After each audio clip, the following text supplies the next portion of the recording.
Hello everyone, welcome back to the channel. आज हमारा 75 days learning journey का है डे 3 और आज हम इस स्टॉक मार्केट इंडेक्सेस के बारे में समझेंगे। ऑल्दो कल हमने की टर्म्स को जब हम डिस्कस कर रहे थे तब हमने स्टॉक मार्केट इंडेक्सेस को एक हाई लेवल पे समझा था, बट आज हम थोड़ा सा और इसके बारे में डीप में थोड़ा समझेंगे।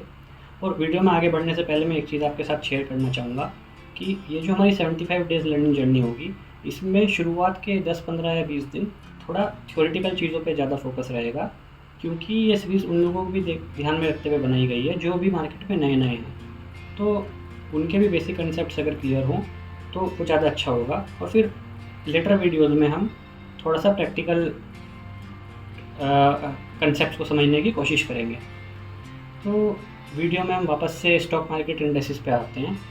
और जैसे कि कल हमने जाना था कि बेसिकली मार्केट इंडेक्स क्या होते हैं, कि अगर हम कुछ कंपनीज़ को उठा के उनका एक ग्रुप बना दें तो हम उनको एक इंडेक्स बोल सकते हैं। अब ये इंडेक्स अलग अलग तरीके के होते हैं, जैसे कि सेंसेक्स एक इंडेक्स हो गया, निफ्टी 50 एक इंडेक्स हो गया। और अगर हम सेंसेक्स की बात करें तो ये सबसे पुराना इंडेक्स है इंडिया में, और इसमें 30 कंपनीज़ हैं जो अलग अलग सेक्टर से उठा के इसमें डाली गई हैं। तो ये 30 कंपनीज़ को मिला के एक इंडेक्स बना हुआ है। अगर हम निफ्टी 50 की बात करें तो यहाँ पे जो टॉप 50 कंपनियाँ हैं मार्केट कैप के हिसाब से, और वो लगभग 12-13 अलग अलग सेक्टर से हैं, तो वो टॉप 50 कंपनियों को मिला के एक इंडेक्स बनाया गया है जिसको निफ्टी 50 बोलते हैं। सिमिलरली फिर कुछ सेक्टोरियल इंडेक्सेस भी होते हैं, जैसे कि बैंक निफ्टी एक इंडेक्स हो गया, इसमें बैंकिंग सेक्टर से रिलेटेड जो स्टॉक्स हैं उनका एक इंडेक्स है। ऐसे ही आईटी सेक्टर का अपने एक अलग इंडेक्स है, उसको निफ्टी आईटी इंडेक्स बोलते हैं। तो हम मतलब अलग अलग सेक्टर्स के लिए हमारे पास अलग अलग इंडेक्सेस हैं। जैसे फार्मा के लिए अलग इंडेक्स है, ऑटो कंपनीज़ के इंडेक्स के लिए अलग इंडेक्स है।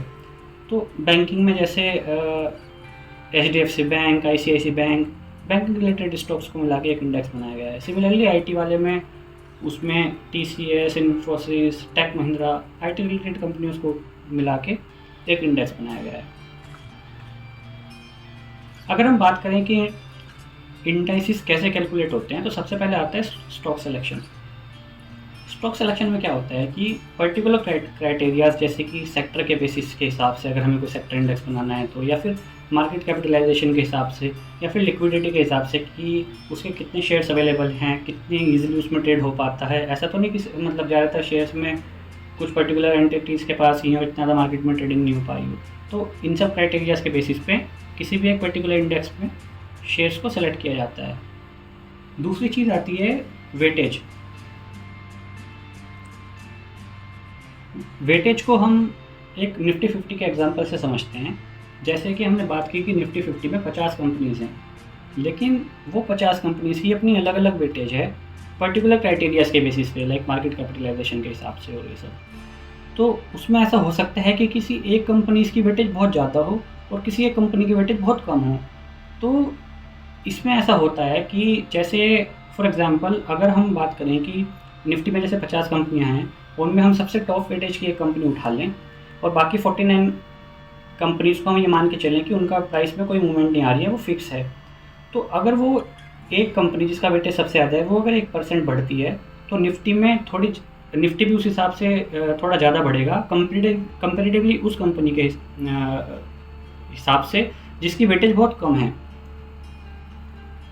और फिर हम बात करते हैं कि इंडेक्स की वैल्यू कैसे अपडेट होती है। जैसे अभी हम बात करते हैं कि निफ्टी जैसे 20,000, 19,900 हो रहा है या 20,100 हो रहा है, तो वो कैसे हो रहा है? तो बेसिकली उसके अंदर जितने कंपनीज़ हैं उनके स्टॉक के प्राइसेस का एग्रीगेट होता है on the basis of weightage. जैसे कि हमने वेटेज की बात करी, तो आज की वीडियो के लिए जब ओवर हो जाएगी तो आपके लिए एक होमवर्क भी है। आपको निफ्टी की टॉप 6 कंपनियां वेटेज के हिसाब से ढूंढनी है और फिर उनको कमेंट सेक्शन में लिखना है। फिर हम बात करते हैं कि इंडेक्सेस को मार्केट एनालिसिस में कैसे हमें हेल्प कर सकती हैं। तो बेसिकली हम इंडेक्सेस को ट्रैक करके ट्रेंड भी देख सकते हैं। जैसे सपोज अगर हमें देखना है कि आईटी का कैसा ट्रेंड चल रहा है तो हम आईटी वाले सेक्टर को ट्रैक कर सकते हैं, और उसी के हिसाब से फिर हम अपनी इन्वेस्टमेंट स्ट्रेटजीज बना सकते हैं कि किस पर्टिकुलर टाइम में हमें कौन से सेक्टर पे ज़्यादा फोकस करना है। ऐसे हम अपना मार्केट आउटलुक एक बना सकते हैं।